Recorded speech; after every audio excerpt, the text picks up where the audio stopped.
Welcome back to another one-on-one with Bruce Garrioch. I'm pleased to be joined today by Jamie McLennan, former NHL goalie and TSN analyst. And Jamie, you do an awful lot of work on the Senators regional broadcasts. And as we meet today, the Senators are certainly in the mix for a playoff spot for the first time in 8 years at this point of the season. And I think we've seen a lot of positives with this team so far, haven't we, Jamie? Yeah, we have. You go back to the start of the season, lots of optimism, and rightfully so, because Steve Staios and his management group added some players around. I always call it the spine of the team. And key addition was Linus Ullmark. Obviously, you want to close out the goaltending. Nick Jensen, I think, was a critical trade because he adds to the depth of your defense and kind of balances things out. Michael Amadio, David Perron, guys like that who have won cups and been there. Nick Cousins is another one that comes to mind. Not halfway through the season, not all of it has been a perfect mix because there's been injuries, there's been inconsistencies, but you've seen growth as well. You've seen Tim Stützle kind of back to where he was a couple of years ago as far as point of game production. Yeah, it's been a little bit slower recently, but I would also throw in the fact that you have I guess it was organizational 9-game road trip. I think it's the longest in their history. So, the fact that you're 4-4-1, there is lots of positives to draw off of as well. And a new coach, Travis Green, trying to get them to buy into what he's selling. So there's lots of things that were moving parts. But as we approach this halfway mark, I believe tomorrow will be game 41. It's been a blur for me. I just got off the road as well. So I think as you head to that halfway point, there's lots of positives to draw off of. Now, there's still a ways to go, Bruce, but the fact that you're in the mix, I think Sens fans should be very happy with so far how it's going and have some optimism heading down the stretch. What do you think was Travis Green's biggest sort of challenge with this group? And what do you think, as we hit that halfway point, he's been able to achieve? I'll point to one thing, and it's just a microcosm, but I think Drake Batherson is a very immensely talented player who is more of a one-way player. And you look at Travis's effect on Drake, where I pointed something out in the broadcast last night, him back checking as hard as I've ever seen him back check and winning a loose puck battle, using his body, using his skill. Those are small details. And listening to Travis talk over the balance of the season, I think there's been pressure points where he's taken these leaders, these players who are on long-term deals, who really haven't learned to win nightly, pulled them aside and said, this is what it's going to take. This is what I see. I like this about you, but I feel that there needs to be improvement there. So that's a microcosm. So I think what I've seen is some internal growth, and that's more attention to detail away from the puck or getting the puck back. And it wasn't just Claude Giroux standing up on the bench and being a great leader and yelling and saying, guys, we need more. I think what it is a collective accountability for this group. And there's a much more dedicated effort to playing a complete game. Again, it's not a perfect product. We've seen nights where they're sluggish, nights where they get back to some of their old habits, but that's where you need a goaltender to be better or a top player to kind of drag you through it. So, but some of those changes I've seen, there's subtle changes with Green, but I've noticed that he does have an accountability about him. It's not so much public. I believe a lot of that is behind the scenes. Well, it's interesting you say that, Jamie, because him and I had a bit of a back and forth after a press conference a few weeks ago. And I went into his office the next day and we had a bit of a chat. And one of the things he said to me was, I don't give a bleep what happened here in the past. And I think what he was trying to point out was he's had to change the mindset. The mindset of, okay, we went for whatever and won in November and it wasn't good, but he doesn't care that it was the same thing that happened in years past. And mindset is a big thing, isn't it, when you're a new coach? I really think it is, Bruce. And the other thing too is when that's not, he hasn't lived that. So you're right. Like he's not, he can look at the stats and he can listen to us in the media go, geez, this is the trend that we've seen in October, November. And he'll go, yeah, I didn't live that. I was in Jersey. I was in Vancouver. I was sitting at my house collecting a check. And that's an honest assessment because he's flat out saying, like, I didn't live them, so I can't actually default to that. That being said, though, the players that he's coaching have lived some of that. They're the ones who have to wear that. So it's a fine balance. And, it's funny. I remember hearing him say this, and I think he says it with all due respect. You guys are part of the solution, but you've also been part of the problem. And what you're trying to do is break habits where, hey, you're part of the solution because you're the core. You're the guys who signed on long term here. You're the guys who are going to get us out to that next level.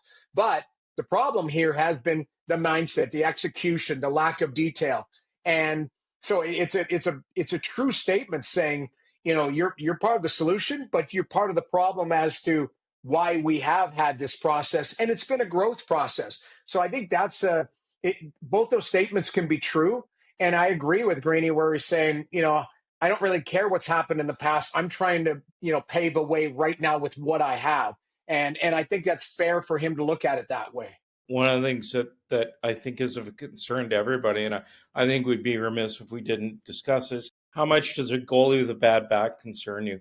And that, I thought when Ullmark left the game, it was precautionary. Now it's been 14 days since he skated. The hardest part I struggle with this, Bruce, and I'm sure you're the same way, and probably the fan base, is the lack of information that comes out. Everything is just lower body, upper body. We did the broadcast in Edmonton that night. He looked really good in the first period, made a glove save on Hyman in tight. I know there was some motion and some contact there, but all of a sudden he doesn't skate out for the second period. And I would accept responsibility for me on the broadcast that night. We didn't talk about it for the first couple of minutes. We're like, hey, Marilynen's in. And then we dug into it a little bit deeper after that. But it was a massive story to not have your starter who was third. I think he was third star of the week, like coming into that. You're like, this is a pivotal guy. This is a guy that you're giving $8.25 million a year starting next season. And to me, he is going to be the guy, the backbone who digs you out and gets you into the playoffs. So coming back to it, yes, back injury, I don't know. Until you really told me, to be honest, I wasn't 100% sure. I didn't know the nature of the injury. That's the thing. You think, okay, maybe shoulder, maybe when you say upper body, it could be concussion. It could be, got a shot in practice. Like, I have no idea. But, we've seen progress. You watched Anton Forsberg in practice work his way back into the game. Yeah.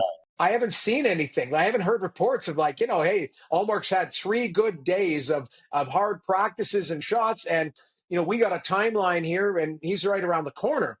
The fact that as a group, and I consider myself in that group, we're on the road, so there's no information. I don't know if he's skating or not, and it's concerning because I liked Forsberg's game last night, and I suspect that Greeny will come back with him against Buffalo, and you give him an opportunity to kind of settle into a groove. But make no mistake, your top players are your top players, and you're a lesser team without your top players. So as much as Forsberg has to absorb some of those minutes, you would love to see at least a timeline or something on Ullmark. And that's concerning for me, coming back to your original question, because we don't have a timeline. So, if you said to me, hey, he's going to be available in New York next week, I'm like, that's great. The team can battle through till then. There's no timeline. And the schedule doesn't stop once they're coming off this 9-game road trip. If anything, it feels like it speeds up again. I look at it, Jamie, and I did the numbers today, and I should know the numbers off by heart, but I think that when Ullmark got hurt, he had a .933 save percentage in the 9 games leading up to that. He was 8-0-1. The team save percentage right now is .888. So it's getting better, but they've been outscored 16-9. I never thought one of the problems this team would have was scoring goals. Has that surprised you a little that at this juncture of the season, they're having a little bit of trouble putting the puck in the net? It does, but, I thought the 2 games, I would call them an outlier, the Dallas-St. Louis, like, I don't know if people were privy to it, but I think there was a flu or something going through. Yeah. Like, there were guys that were just not, they looked like they shell of themselves. And when you put up 13 shots and 20 shots and you're shut up, like I thought even, Brady after the Dallas game saying that's embarrassing. I thought, okay, they're going to be in one in St. Louis and Brady's going to be an animal. And St. Louis is playing very well. Same thing. You're catching these teams. Jimmy Montgomery has helped give St. Louis that new coach bump. Same thing last night. Like Detroit looks like a different team under Todd McLellan. Now they've won 5 in a row. So you are running into some tough situations. But that being said, I still think it comes back to like that was the best I've seen Timmy Stützle play in a while last night, and he was dangerous. So I worry about top players when they're not getting chances. Timmy had a couple good looks last night, so it's just a matter of time with them. I think with Drake and with Josh and guys like that, they are streaky scorers. We've seen it with Batherson where he scores 6 and 9 and he's feeling pretty good. Same thing with Josh Norris. Brady's been pretty consistent because he scores his goals kind of the same way. It's just, it's a big overtime goal here or there, but it's in that 10-foot radius. So I don't worry about Brady so much. Even the goal yesterday, I thought it kicked something, but it's just a straight shot with a good screen in front. So overall, I am surprised because of the level of talent and depth they have, but I'm not surprised in the fact that there are kind of waves there that teams go through where it's like, hey, we're not scoring here, but we're still in games 2-1, 3-2 type of thing. So they kind of go hand in hand. Let's see what they have against Buffalo tomorrow, because I think that could be a wide open game because Buffalo likes to open it up. I had Cheryl on at the quarter mark, and I said I don't think they can make the playoffs. I mean, at that point, it was looking pretty grim. What has to happen in the second half for them to make the playoffs? And by the way, I've changed my mind. I feel good about them now. I feel good in a lot of ways about the way they're playing. What has to happen in the second half for that to become reality? Well, consistency. And what I mean by that, you can't have a stretch where you go 0-4-1. Like right now, I look at teams that have 5-game pockets. Now, Detroit, 5 in a row, all of a sudden they're back in the mix. But if you go 0-5 or 4-1 in this stretch where everything's lumped in, that puts you right back. Like it's almost like leapfrog. Well, That they puts you brought at the everybody bottom. back into it without the goalie. I guess that's Well, it is. But you know what?